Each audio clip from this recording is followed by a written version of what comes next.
This is Prince Handley coming to you with 100,000 watts of pure love. The voice of Israel and for Israel.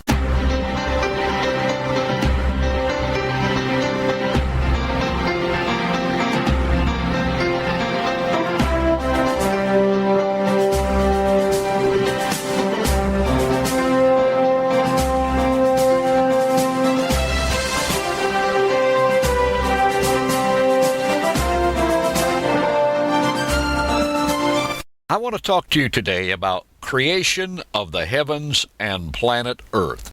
For the purpose of disclosure, let me assert that I am a graduate engineer. I received my BS in industrial engineering before attending 11 other colleges and universities.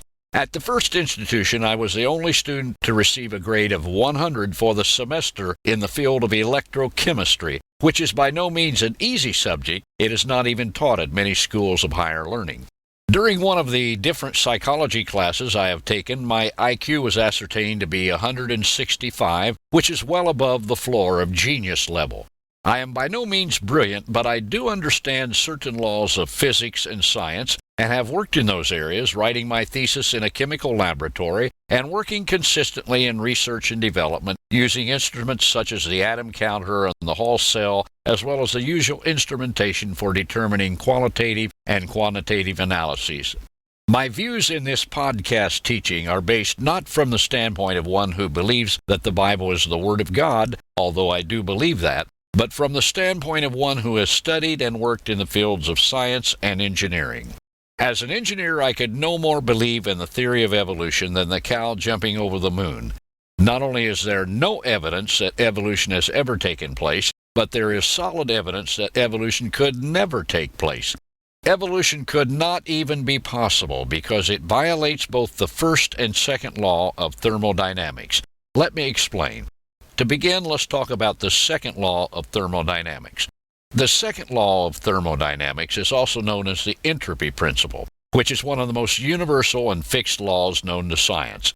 There is a general natural tendency of all observed systems to go from order to disorder, reflecting dissipation of energy available for future transformation.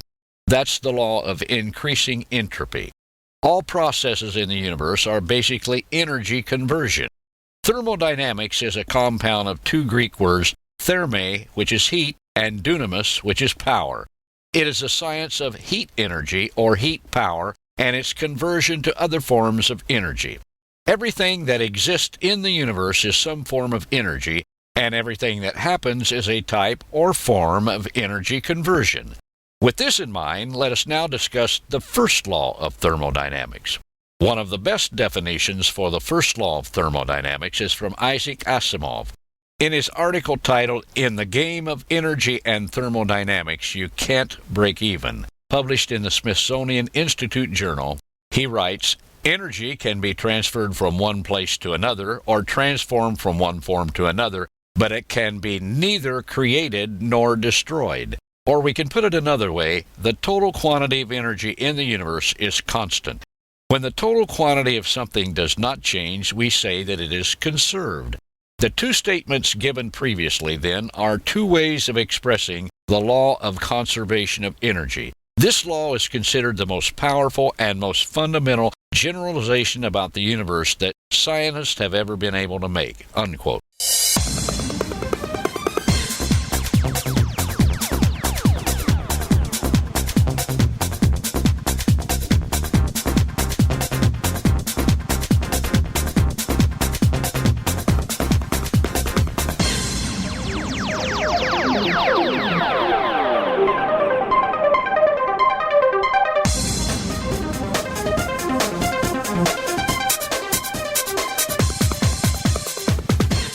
Before we go on, let's consider something Asimov said that I just quoted.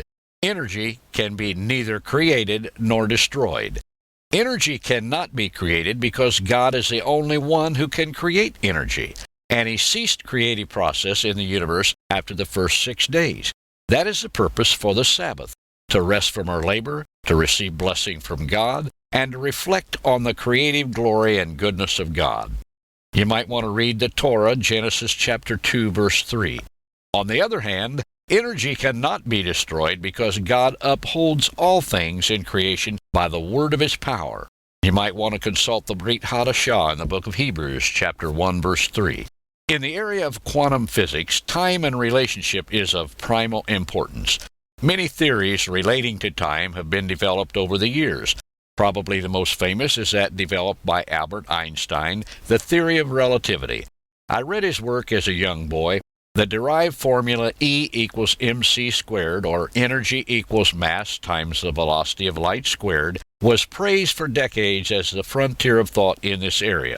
However, recent scientific postulation and research has leaned toward discrediting part, if not all, of Einstein's theory. Even in the most advanced area of quantum physics today, it is known that the universe at its core is some sort of relationship of energy that we cannot control. And since we cannot control it, that means we cannot create energy and we cannot destroy energy. In the area of string theory today, the comparison picture, or the relational size and properties, is like this. The universe is to the earth as the earth is to an atom, as an atom is to a string. The issue is not the bigness or the outness, or the smallness or the inness, but the real issue is multiple dimensions of reality. In other words, not either or, but yes and. String theorists now say they can prove 11 dimensions of reality, and maybe 12 or 13. The perspective from which, or in which, we look at things makes a big difference in our worldview, and our universe view, and ultimately in our eternal view. If we look at things in a dream world, as the evolutionist does, even in our human three-dimensional perspective, where there is no sustainable evidence of evolution from the past or in the present, we are saying willingly in our heart and not our mind, there is no God, at least not the Creator God.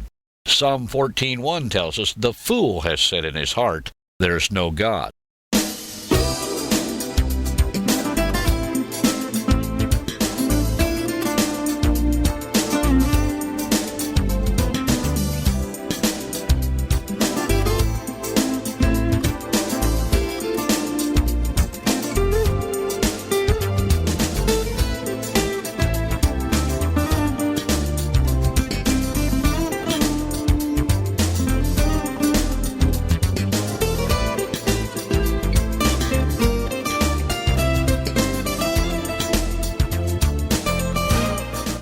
The present underpinning of the universe is conservation of energy, not creation.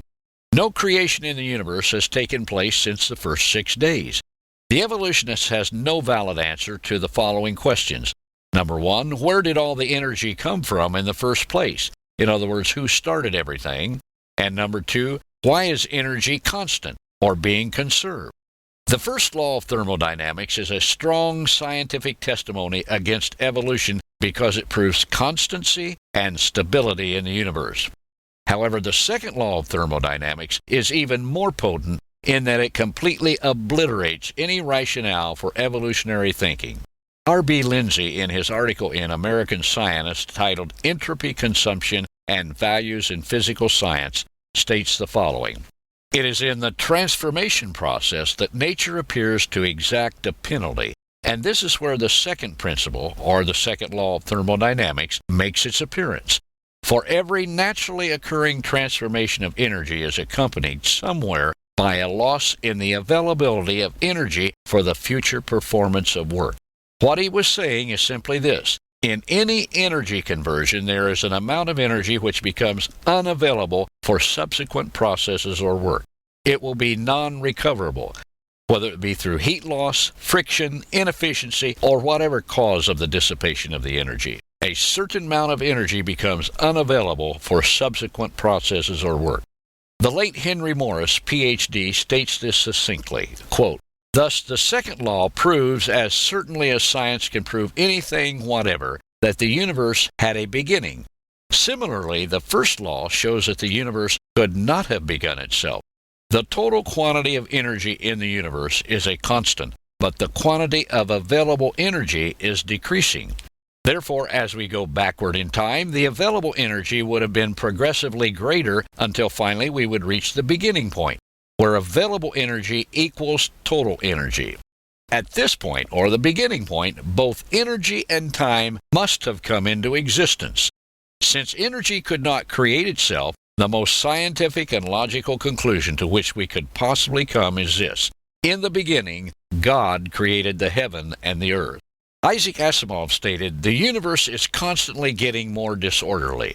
All real processes, chemical, physical, biological, geological, go from order to disorder, the exact opposite of evolutionary theory. When something is new, whether it be a life form or a manufactured object, it takes on the condition of a closed state. A baby formed in the life of its mother when it exits the womb is an example of this. It grows older and eventually dies. A new building is another example. Through time, corrosion, decay, weathering, and stress take their toll. Everything deteriorates by itself. There are no observable processes of development from a lower order to a higher order, or from disorder to order."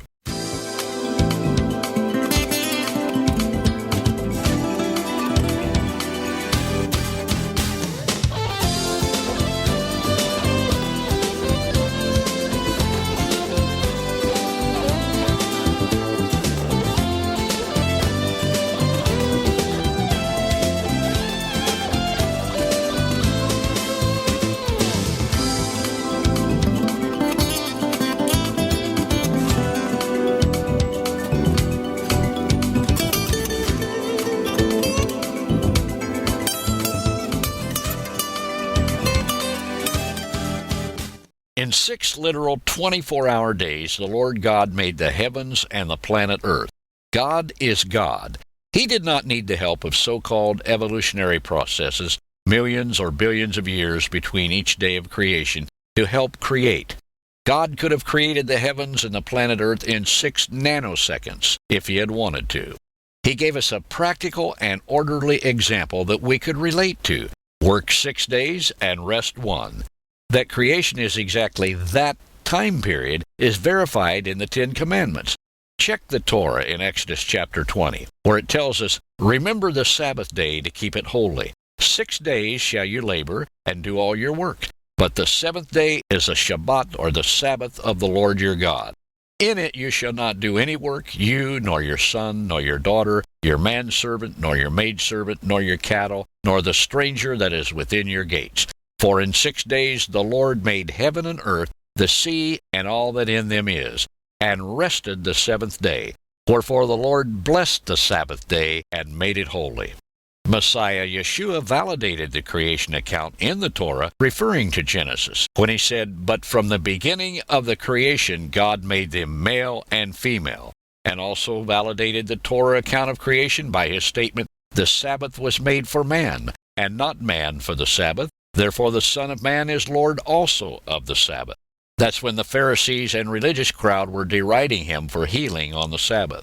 You can read those references in the Brit Hadashah in the book of Mark, chapter 10, verse 6, Matthew, chapter 19, verses 4 through 6, and Mark, chapter 2, verse 27. The main reason that many people who claim to know the Lord and who are conservative or Orthodox Jews or conservative or Orthodox Christians swing toward evolutionary creationism is because that they're really ashamed to take a stand for a literal 6-day, 24-hour day creation week. They feel they will be laughed at by friends, colleagues, and others. What they're really doing is bowing at the throne of Darwin and the throne of political correctness, which is very dangerous. My friend, can you claim to be a follower of the Lord, of the Mashiach, but not believe in a literal interpretation of the very creation account that Yeshua validated? I trust this teaching has helped you. This is your friend, Prince Handley, coming to you with 100,000 watts of pure, healing, miracle-working love. Baruch haba b'shem Adonai. By the way, for excellent resources, books, DVDs, information on tours, museum, and online journals, for children, for students, or professionals, or for graduate degree studies, go to www.icr.org. ICR stands for the Institute of Creation Research.